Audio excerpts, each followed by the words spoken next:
بہت ہی زیادہ قابل غور مسائل ہیں، شرکت کے مسائل۔ جب آپ بہت سارے افراد مل کر قربانی کرتے ہیں، اور عام طور پر لوگ چونکہ ایسے ہی کرتے ہیں، اس لیے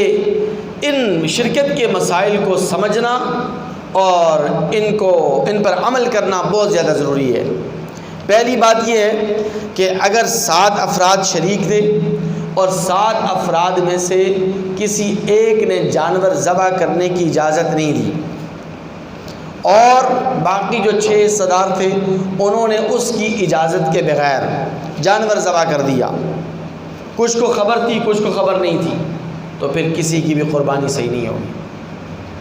ہاں، اگر اس نے خود اجازت دے دی یا اس نے کوئی اپنا وکیل مقرر کیا، اس نے اجازت دی، پھر تو قربانی صحیح ہو جائے گی۔ لیکن اگر نہ اس نے خود اجازت دی ہے 7ویں حصہ دار نے، نہ اس نے کوئی وکیل مقرر کیا تھا کہ جو اس کی اس طرف سے اجازت دے، تو بغیر تمام شرکاء کی اجازت کے جانور ذبح کرنے سے جانور ذبح نہیں ہوتا، یعنی قربانی صحیح نہیں ہوتی، اور سب کی قربانی جو ہے وہ ضائع ہو سکتی ہے۔ دوسری بات یہ ہے کہ جب آپ شرکت کا سب سے افضل ترین طریقہ یہ ہے کہ جب آپ جانور خریدنے کے لیے جائیں تو تمام شرکاء سے، یعنی تمام حصہ داروں سے اجازت لے لیں،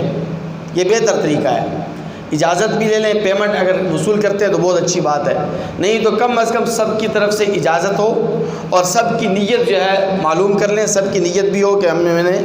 اس جانور کے اندر میں نے حصہ لینا ہے۔ تو اگر سب کی طرف سے اجازت ہو جائے گی اور سب کی نیت شامل ہو جائے گی، تو پھر آپ جانور خریدتے وقت اگر یہ نیت بھی آپ کریں گے کہ میں اس جانور کو خرید رہا ہوں، اس میں دوسرے حصہ داروں کو بھی شامل کروں گا، یا 1-2 حصے میں کسی اور کے رکھوں گا، باقی حصے خود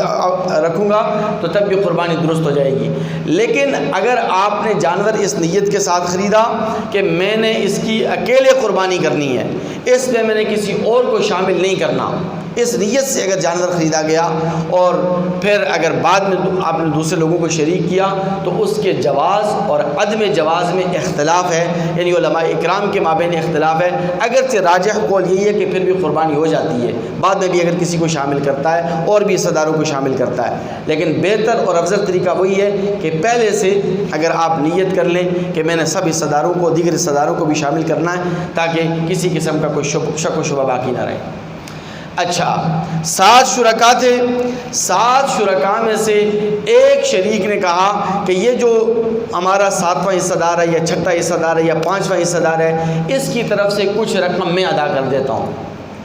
ویسے اصول اور قاعدہ اور ضابطہ تو یہ طے ہوتا ہے کہ 7 حصہ دار ہیں، سب میں جانور کی پوری جو قیمت ہے وہ برابر سرابر تقسیم ہو جاتی ہے، لیکن ایک حصہ دار یہ کہتا ہے کہ یار میں یہ اپنے بھائی کی طرف سے کچھ رقم زیادہ دینا چاہتا ہوں، اس بھائی سے تھوڑی سی کم قیمت لے لی جائے، تب بھی جائز ہے اور گنجائش موجود ہے، اس میں بھی کوئی حرج نہیں ہے۔ ایک اور اہم بات شرکت کے مسائل کے حوالے سے کہ اگر مالدار آدمی نے، توجہ کے ساتھ، مالدار آدمی نے اس نیت کے ساتھ جانور خریدا کہ میں اس جانور کی اکیلے قربانی کروں گا، اور بعد میں گھر میں آ کر جانور خرید لیا اور بعد میں آ کر اس نے دوسرے حصہ داروں کو شامل کر لیا، تو کوئی حرج نہیں، وہ شامل کر سکتا ہے، کیونکہ وہ مالدار ہے، اس پر ویسے بھی قربانی پہلے واجب تھی، وہ شامل کر سکتا ہے۔ لیکن اگر کوئی ایسا شخص کہ جس پر قربانی واجب نہیں تھی، یعنی غریب تھا، مفلس تھا، نادار تھا، اور اس نے جانور اس نیت کے ساتھ خریدا کہ میں نے اس کی اکیلے قربانی کرنی ہے، تو اب یہ جو فقیر ہے یہ دوسرے حصہ داروں کو شامل نہیں کر سکتا۔ اگر کوئی اس کی قربانی میں شامل ہوگا تو اس کی قربانی صحیح نہیں ہوگی۔ کیوں؟ اس لیے کہ یہ جو فقیر تھا یہ صاحب حیثیت نہیں تھا، صاحب استطاعت نہیں تھا، اس پر پورے جانور کی قربانی واجب نہیں تھی بلکہ نفل تھی، لیکن جب اس نے نیت کر لی کہ میں نے کیا کرنی ہے، پورے جانور کی قربانی اکیلے کرنی ہے، تنہا کرنی ہے، تو اب اس پر پورے جانور کی قربانی واجب ہو گئی، کیونکہ نفل عبادت کے متعلق یہ اصول ہے، یہ قاعدہ ہے، یہ ضابطہ ہے، چاہے نفل نماز ہو، نفل صدقہ، کچھ بھی ہو، کہ پڑھنے سے پہلے، نفل عبادت کرنے سے پہلے وہ نفل ہی رہتی ہے، لیکن جب آپ نے نفل عبادت شروع کر دی تو پھر وہ آپ پر واجب ہو جاتی ہے، پھر اس کو آپ چھوڑ نہیں سکتے۔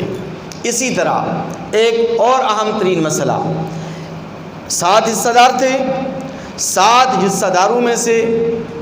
ایک ایسا حصہ دار تھا کہ جو مالدار تھا، صاحب حیثیت تھا، جانور ذبح کرنے سے پہلے وہ علیحدہ ہو گیا۔ اس نے کہا کہ بھئی میں تمہارے ساتھ حصہ داروں میں شامل نہیں ہوں، میں اس جانور میں حصہ نہیں لینا چاہتا، اور اس کے بدلے میں آپ نے دوسرے حصہ دار کو شامل کر لیا۔ قربانی صحیح ہے، قربانی درست ہے، لیکن جانور ذبح کرنے سے پہلے اگر جانور ذبح ہو گیا تو جانور ذبح ہونے کے بعد اگر کوئی آدمی آ کر یہ کہتا ہے کہ بھائی میں تمہارے ساتھ نہیں ہوں، پہلے تھا، اس شروع میں شامل تھا، آخر تک شامل رہا، لیکن جب جانور ذبح ہو گیا اس کی نیت خراب ہو گئی، کہتے ہیں گوشت کو دیکھ کے نیت خراب ہو گئی، گوشت کب نکلا ہے، اس لیے کہتا ہے بھائی میں تمہارے ساتھ نہیں ہوں۔ تو شریعت مطہرہ کہتی ہے کہ نہیں، اب تجھے بھاگنے کی اجازت نہیں ہے، اب تجھے در لیا جائے گا۔